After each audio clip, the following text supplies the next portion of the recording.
শুনছেন এই ধর্মমঞ্চ কি জন্য আজকের এই ধর্মমঞ্চে উপস্থিত আছেন আমাদের সকলের প্রিয় শ্রদ্ধেয় ব্লক সভাপতি তৃণমূল কংগ্রেসের মাননীয় গোপাল চন্দ্র নস্কর মহাশয়, উপস্থিত আছেন আমার বন্ধু প্রতিম শ্যামলদা মায়াহরি অঞ্চল সভাপতি, উপস্থিত আছেন আমাদের হারুন ভাই গড়দেবী অঞ্চলের প্রধান, আমাদের রিনাদি আছেন যে অঞ্চলে এই অনুষ্ঠান চলছে ধর্মমঞ্চ চলছে সেই অঞ্চলের প্রধান, আমাদের কর্ণ ভাই আছেন ব্লক যুব তৃণমূল কংগ্রেস সভাপতি এবং কর্মাধ্যক্ষ, অহিত ভাই আছেন কর্মাধ্যক্ষ, সেলিম শেখ আছেন কর্মাধ্যক্ষ, আমাদের গোবিন্দদা আছেন এই অঞ্চলে অঞ্চল সভাপতি, ফুটিগদা অঞ্চলে শান্তাপরান্নদা আছেন আমাদের এই ফুটিগদা অঞ্চলের চেয়ারম্যান, উপস্থিত আছেন এতক্ষণ পরিচালনা করছেন আমাদের বিধান ভাই জয়নগর 2 নম্বর ব্লকের সাধারণ সম্পাদক সহ শিলাদি থেকে শুরু করে আমাদের সালাম ভাই, কাশি, কৌশিক, হাসান ভাই, আমাদের আব্দুর রহিম ভাই ছিলেন এতক্ষণ, প্রধান সাহেব আব্দুর রহিম ভাই আছেন এবং উপস্থিত আছেন আমাদের টিয়া ভুইয়া সহ সমস্ত আমাদের প্রধান সাহেব মায়াহরি অঞ্চলের রাজু ভাই আছে, মুজিবর ভাই আছে এবং সমস্ত জয়নগর 2 নম্বর ব্লকের বিভিন্ন গ্রাম পঞ্চায়েতের পঞ্চায়েত সদস্য, বুথ সভাপতি, যুব সভাপতি থেকে শুরু করে সমীর ভাই থেকে শুরু করে পঞ্চায়েত সমিতির সদস্য, কর্মাধ্যক্ষ আহাদ গাজী, বেলেদুর্গানগর অঞ্চলের নেতৃত্ব হাট ভাই এসছেন, সোমান ভাই আছেন, সবাই রয়েছেন এখানে এবং যারা এই মাইকের আওয়াজ যতদূর যাচ্ছে সেই সমস্ত দোকানদার, পথচারী বৃন্দ, প্রত্যেক শুভবুদ্ধি সম্পন্ন মানুষের উদ্দেশ্যে আজকের আমাদের নেত্রীর নির্দেশ অনুযায়ী আমরা শুনেছি আরজি করে একটা কাণ্ড ঘটেছে, ধর্ষণ কাণ্ড। সেখানে একজন ডাক্তারের উপরে মহিলা ডাক্তার, সে ডিউটিরত অবস্থায় একটু বিশ্রামে ছিলেন, তাকে ধর্ষণ করা হয়েছে এবং খুন করা হয়েছে। এই ঘটনার নিন্দা শুধু বাংলা কেন, পৃথিবীর প্রত্যেকটা মানুষ অবশ্যই এই ঘটনার নিন্দা জানায়। তৃণমূল কংগ্রেসের চরম এই ঘটনার নিন্দা জানায়।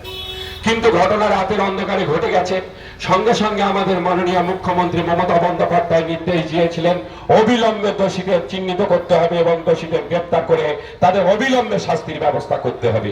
পুলিশ তড়িঘড়ি নেমে গিয়েছিল মাঠে, সঙ্গে সঙ্গে একজনকে গ্রেপ্তারও করা হয়েছিল, তদন্ত চলছিল।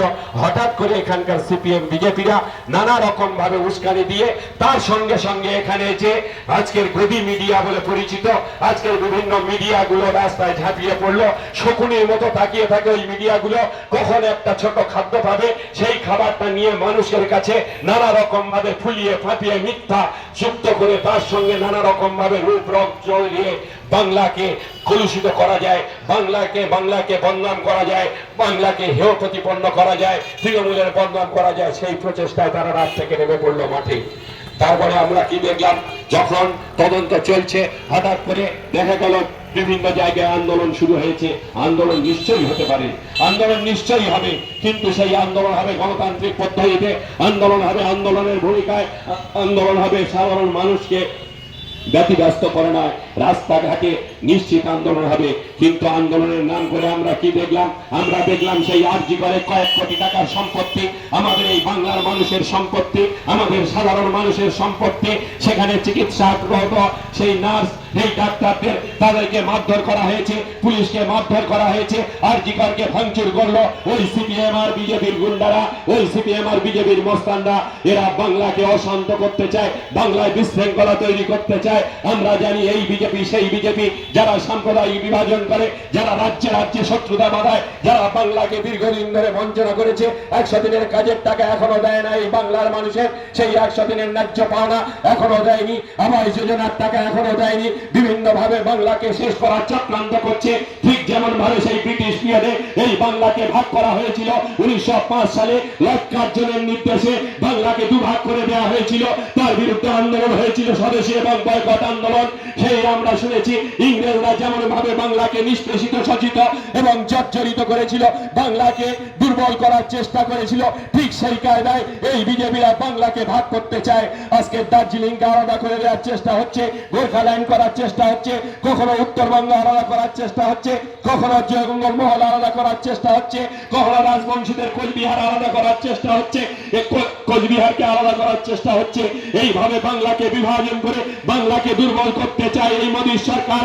কারণ একটাই, সেটা হলো এই বিজেপি সরকার সরকার। কারণ আমরা জানি ইংরেজরা তখন সেই ব্রিটিশ পিরিয়ডে আমরা কি দেখেছিলাম, আমরা ব্রিটিশ পিরিয়ডে দেখেছিলাম সমস্ত আন্দোলন শুরু হয়েছিল, বেশিরভাগ আন্দোলন এই বাংলার বুক থেকে।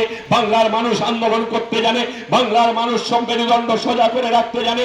তাই এই বাংলা থেকে আমরা দেখেছি সিপাহী বিদ্রোহ শুরু হয়েছিল আমাদের ব্যারাকপুর থেকে, আমরা দেখেছি নীল বিদ্রোহ শুরু হয়েছিল সেই নদিয়া থেকে, আমরা দেখেছি সেই সাঁওতাল বিদ্রোহ হয়েছিল এই বাংলা থেকে, আমরা দেখেছি কোল বিদ্রোহ শুরু হয়েছিল এই বাংলা থেকে, আমরা দেখেছি চট্টগ্রাম হস্তকার লুণ্ঠন, যে আমরা দেখেছি ক্ষুদিরামের বাড়ি এই বাংলায়। আমরা জানি নেতাজি সুভাষ চন্দ্র বসুর বাড়ি এই বাংলায়।